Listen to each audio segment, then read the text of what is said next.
The Lord was with Jehoshaphat because he followed the example of his ancestor David. Therefore the Lord established the kingdom in his hand. His heart was encouraged, and he took great pride in the ways of the Lord. Now Jehoshaphat had great wealth and honor and was allied by marriage with Ahab. Some years later he went down to visit Ahab in Samaria. And Ahab slaughtered many sheep and oxen for him and the people who were with him. Ahab, king of Israel, said to Jehoshaphat, king of Judah, "Will you go with me to fight against Ramoth-Gilead?" He answered, "I am as you are, and my people as your people. Your hopes and concerns are ours. We will be with you in the battle." Further, Jehoshaphat said to the king of Israel, "Please inquire first for the word of the Lord."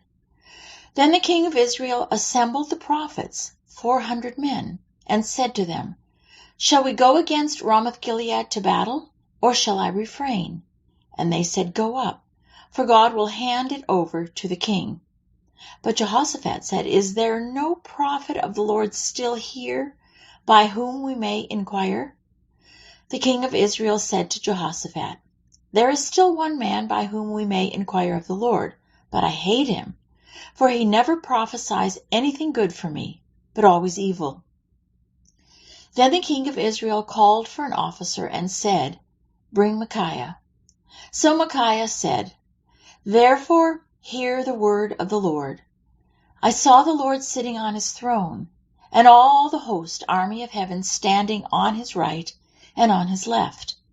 Then the Lord said, Who will entice Ahab, king of Israel, to go up and fall defeated at Ramoth-Gilead?" A spirit came forward and stood before the Lord and said, "I will entice him." And the Lord said to him, "By what means?" And he said, "I will go out and be a deceptive spirit in the mouth of all his prophets." Then the Lord said, "You are to entice him and also succeed. Go and do so." Now you see, the Lord had put a deceptive spirit in the mouth of these prophets of yours, and the Lord has actually proclaimed disaster against you. Ahab ignored Micaiah's words and said to Jehoshaphat, "I will disguise myself and will go into battle, but you put on your royal robes." So the king of Israel disguised himself, and they went into the battle. Now the king of Syria had commanded the captains of his chariots, saying, "Do not fight with the small or the great, but only with Ahab, the king of Israel." So when the captains of the chariots saw Jehoshaphat of Judah, they said, "Is it the king of Israel?" So they turned to fight against him. But Jehoshaphat called out for God's help, and the Lord helped him, and God diverted them away from him. Then a certain man drew his bow at random and struck Ahab, the king of Israel, between the scales of his armor. The battle raged that day, and the king of Israel propped himself up in his chariot in front of the Syrians until the evening, and at sunset he died.